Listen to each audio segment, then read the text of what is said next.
I'm Terry, and this is Tea with Terry, where we talk about thoughts, emotions, and actions.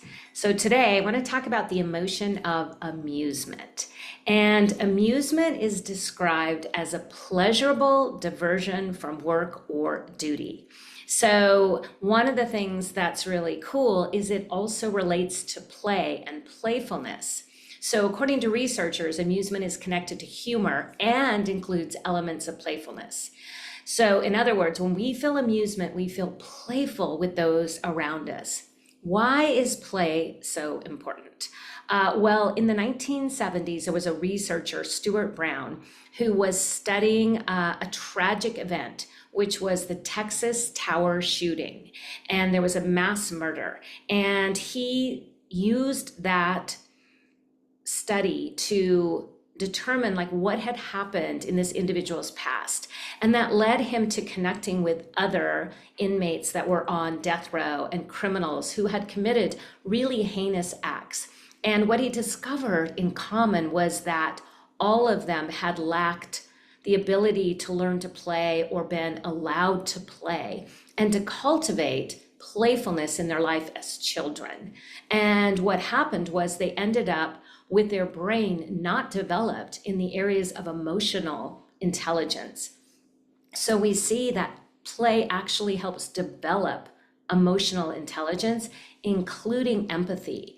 And so it's so powerful for children. We know that one of the ways that children learn and grow is through the act of play. They learn how to solve squabbles. They learn what to do when they're bored. They learn to be creative. They learn to pass time by making things up or doing quiet activities. They need the rough and tumble of play. They need that physical play. And so Stuart Brown tells us that the opposite of play is not work. It's actually depression. So one of the things that we can do is we can start to cultivate more amusement and more ways of being playful in our life.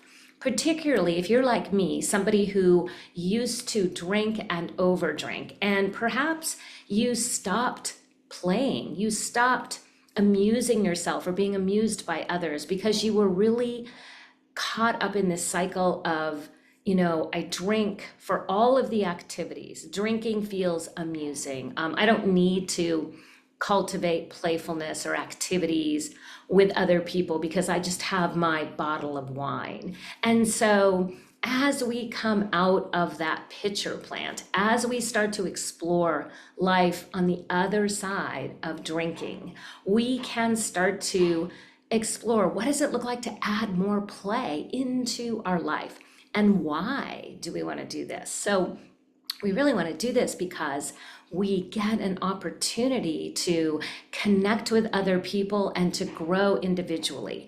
And joyful play helps release that very chemical dopamine that we were used to getting from wine, but instead we can get natural dopamine that lights up our brain, gives us some of those feel-good endorphins, and just makes life more enjoyable. So there are 8 styles of play that Stuart Brown and his researchers identify, and I'll just give you a brief overview, and then I'm going to link this to the video so that you can find out more about the styles of play.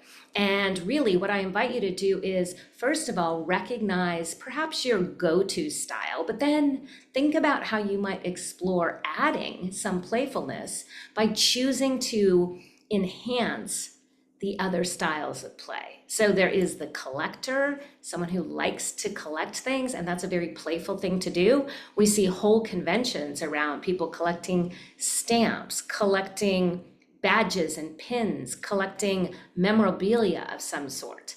The second one is the competitor, people that like to play games where there is something at stake. They want to win. That's very fun for some people. We have the kinesthetic, so someone who loves to move. This might be you if you are a hiker, if you love ecstatic dance. So moving your body is a form of play. And then we have the director. Someone who likes to direct could be someone who actually directs a play. Maybe you do that in your volunteer time. Maybe you are the person who puts on fabulous dinner parties, or you're really good at charity events because you love to direct others, and that's a form of play for you. And then we have the explorer, and this can be literally exploring your world, traveling and finding new places to travel to and enjoy, but it can be inner exploration. Many of us in this alcohol-free life, we end up doing some inner exploration, and we find ourselves reading a lot of books and signing up for courses, and it's fun and playful. And then we have the joker, someone who enjoys sort of that humor, more of the amusement. We like to find the funny side of things. You might be the jokester in your group, and you might even be a practical joker where you like to play fun jokes on people. We have the storyteller. So this is someone who is really good at weaving a story using your imagination. Children are really good at this. We lose this when we age. And then finally, the creative or the artist.